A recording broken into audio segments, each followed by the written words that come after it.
మిథునము మిథునం వారికి ఈ 2026 సంవత్సరం ప్రారంభంలో అంటే మే ఎండింగ్ జూన్ వరకు కూడా గురువు రాశిలోనే సంచరిస్తుంటాడు, లగ్నంలోనే. దాని తర్వాత నుంచి ధనస్థానంలోకి వెళ్తాడు.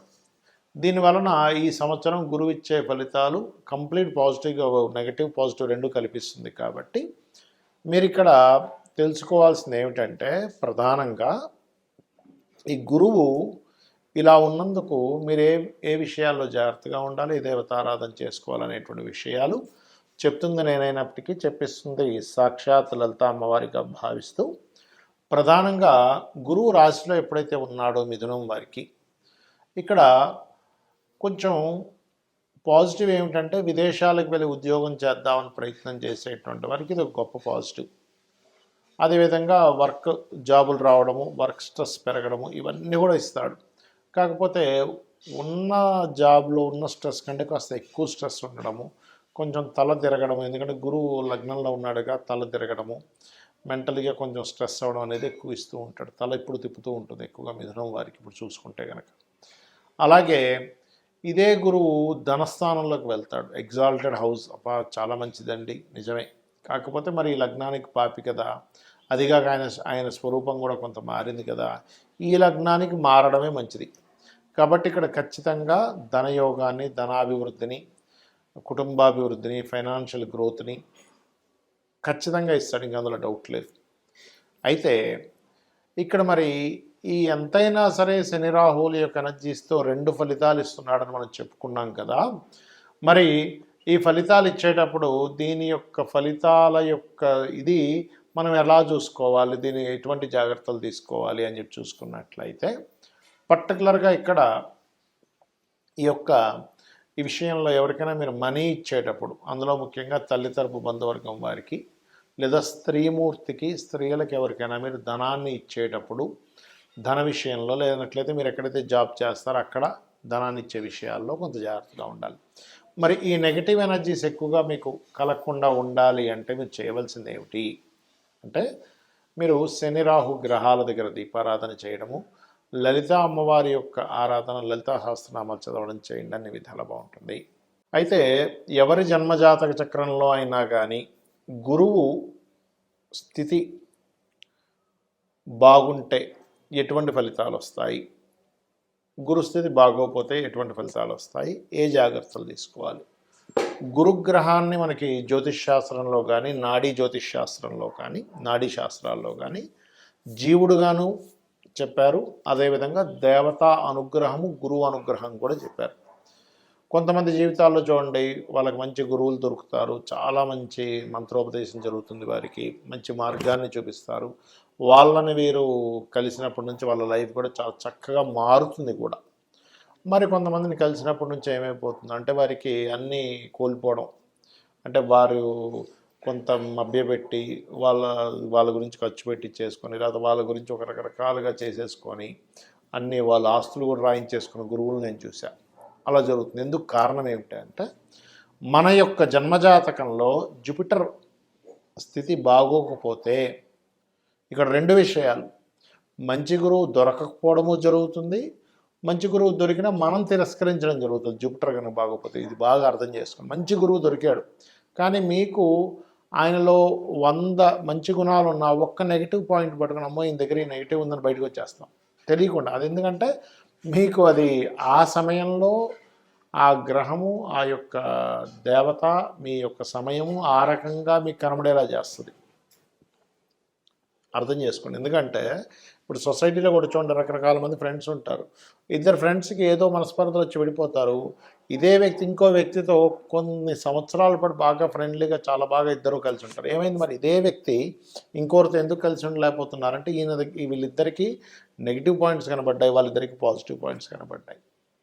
అయితే మీ జన్మజాతకంలో కనుక గురువు బాగా పాపకత్తిరిలో ఉన్నాడు అనుకోండి, అంటే శని రాహులతోని లేకపోతే నీచబడ్డ గ్రహాలతోని ఉన్నప్పుడు, మీరు పూర్వజన్మల్లో గురువుకి ఏదో ఇబ్బంది పెట్టారు. అంటే ఏంటి, గురువులు అంటే ఎవరు, మీకు గురువు అనే ఆ యొక్క గురువు అనేటువంటి శబ్దానికి ముఖ్యంగా ఆ వాక్యానికి ఆ యొక్క దీనికి ఉన్నటువంటి అర్థం ఏమిటంటే మనల్ని అజ్ఞానం నుంచి జ్ఞానం వైపు నడిపించేవాడు గురువు, అంధకారం నుంచి బయటికి తీసుకొచ్చేవాడు గురువు. అంటే అంధకారం అంటే ఏమిటి? మనకు కొన్ని అంధవిశ్వాసాలు ఉంటాయి, మనం ఇది కొన్ని సంశయాలు ఉంటాయి, లేకపోతే మనకు కొన్ని ధర్మ సందేహాలు ఉంటాయి, లేకపోతే మనకి ఒక మంత్రాన్ని ఇచ్చి దైవం వైపు నడిపించేవాడు, ఆధ్యాత్మికం వైపు నడిపించేవాళ్ళు, అదేవిధంగా ధర్మబద్ధంగా ఎలా బ్రతకాలని చెప్పేవాళ్ళు గురువులు కదా. అతనికి ఎన్ని అలవాట్లైనా ఉండొచ్చు, గురువుకి మందు తాగడం అలవాటు ఉండొచ్చు, లేకపోతే ఇంకోటి అలవాటు ఉండొచ్చు, కానీ ఆయన ఏం చెప్తున్నాడు అనేది ముఖ్యం ఇక్కడ. అంతేగాని ఏమండి మనకు అన్నీ చెప్తున్నాడు కానీ అంటే ఆయన రోజు సాయంత్రం పూట పట్టుకొని వెళ్ళిపోయి ఆయన ఏదో శుభ్రంగా మందు తాగేస్తున్నాడు, ఇది కాదు మనం అర్థం చేసుకోవాల్సింది. ఎందుకంటే వాళ్ళ అలవాట్లు వేరు, వాళ్ళు దైవం పట్ల ధర్మం పట్ల ఎలా ఉన్నారు అనేది ముఖ్యం. ధర్మంగా ఉండాలని చెప్తుంది శాస్త్రం.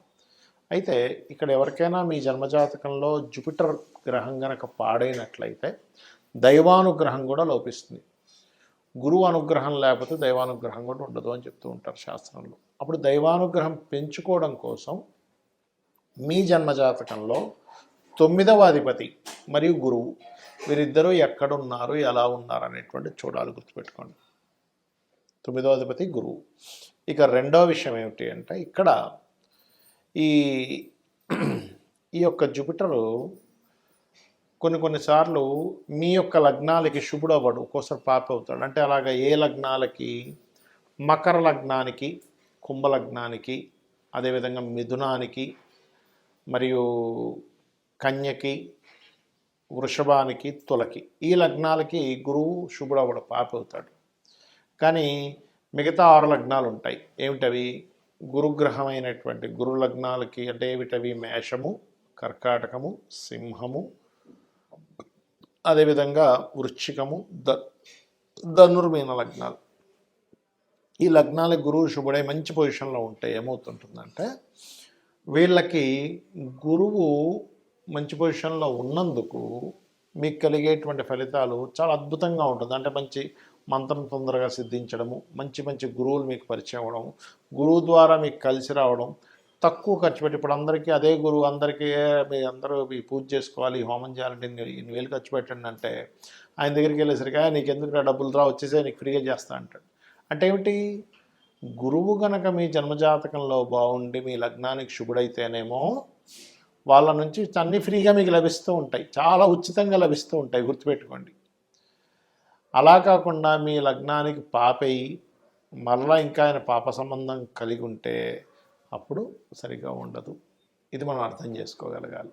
మరి దీన్ని ఎలాగ తొలగించుకోవాలి? గురుమంత్రం, ఏదైనా గురువు దగ్గర మంచి గురుమంత్రం తీసుకోవడం, గోసేవ చేయడం, దత్తాత్రేయుడి యొక్క స్తోత్ర పఠనం చేయడం, ఓం ద్రాం దత్తాత్రేయాయ నమః అని చేసుకోవడం, లేదా జయ గురుదత్త శ్రీ గురుదత్త, లేనట్లయితే దిగంబర శ్రీ పాదవల్లభ దిగంబర అనే మంత్రం చేయడం, పసుపు కానీ గంధం కానీ ఇలాంటి పదార్థాలని మీ యొక్క ఆలయంలో దేవతా కైంకర్యం కోసం భక్తి శ్రద్ధలతో ఇవ్వడం, ఎక్కువగా శనగలు దానంగా ఇవ్వడం, గురుగ్రహంతో ఏ పాపగ్రహాలైతే కలిసాయో ఆ పాపగ్రహ సంబంధించినటువంటి దానాలు ఇవ్వడం, ఇవన్నీ చేయడం ద్వారా మీకు గురుదోషము పోయి దేవతా అనుగ్రహం కలుగుతుంది, అమ్మవారి యొక్క అనుగ్రహం కూడా కలుగుతుంది, మీ జీవితం అద్భుతంగా సాగుతుంది. శ్రీమాత్రే నమః.